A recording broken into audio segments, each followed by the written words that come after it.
Hello, everyone. Good evening. I am Weijie from Nanjing Tech University, and it's my pleasure to share my recent work with you. And my topic is that designing gradient microstructures to suppress hydrogen diffusion.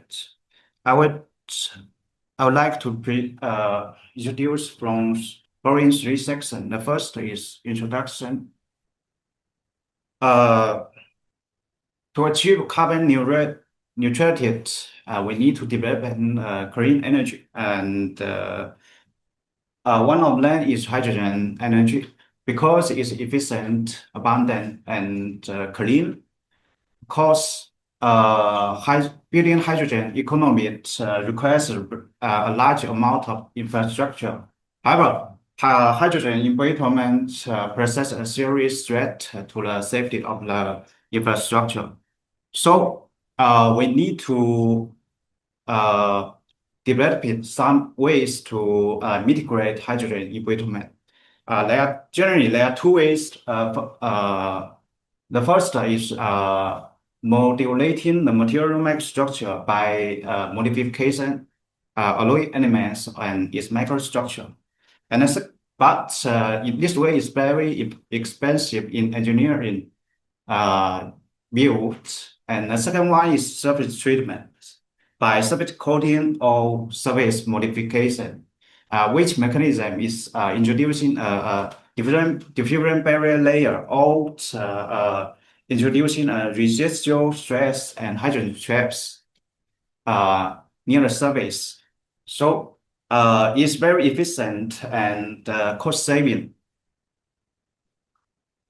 Manufacturing gradient structural material by surface modification has a lot of beneficials.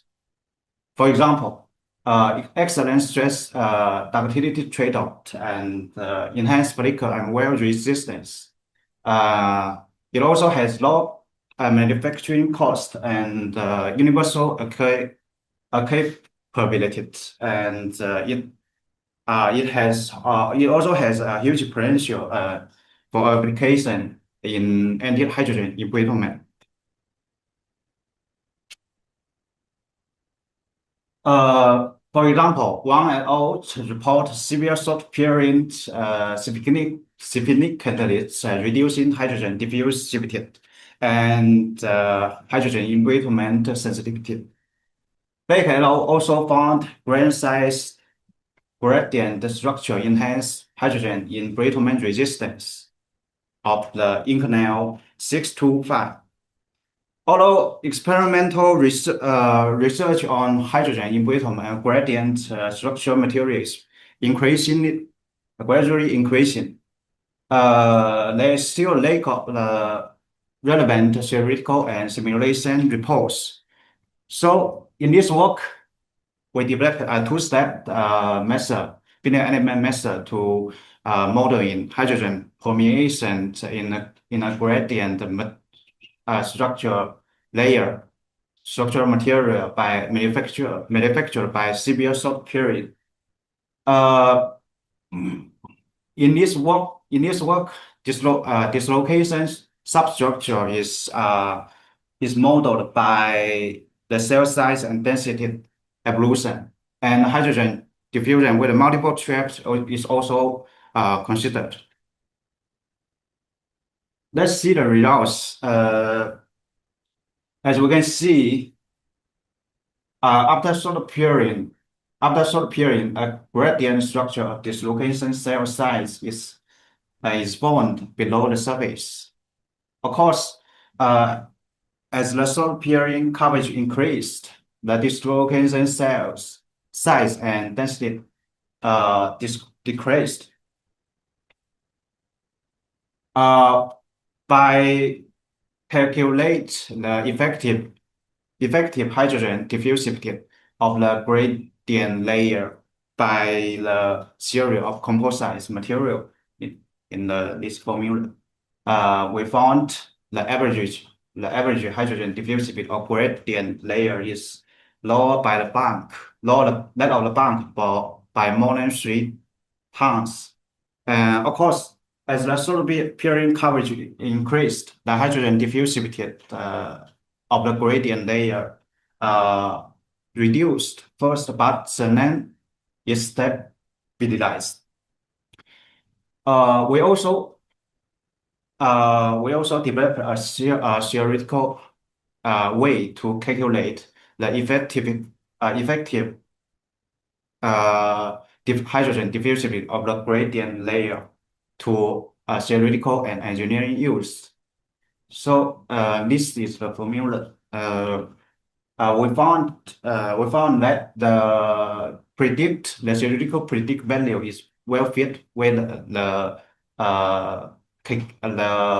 binary element calculated results. Uh, that means this formula means that the hydrogen barrier capability of the gradient structure material can be predicted by the integral of local diffusivity, which is determined by the types and the density of the microstructure traps in the gradient layers. So now we have questions. We need to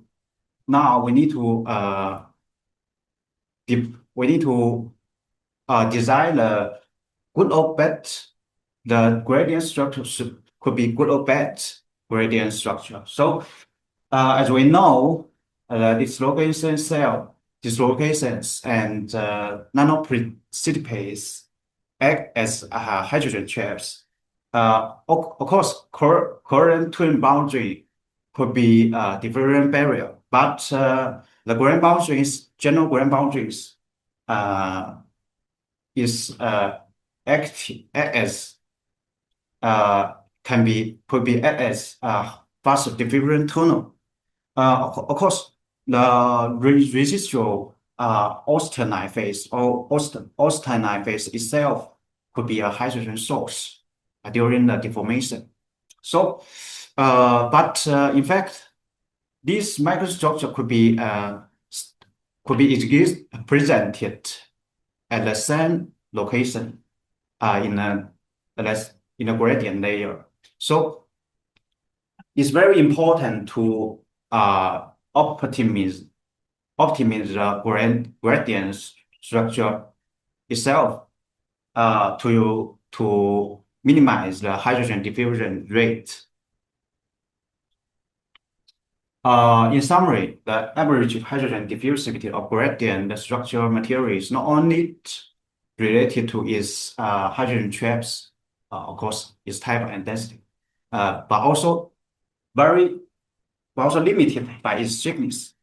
The second one is that the gradient should be carefully designed to avoid its harmful effect. Yes, which could act as a faster hydrogen diffusion path or hydrogen source. Thank you for your attention.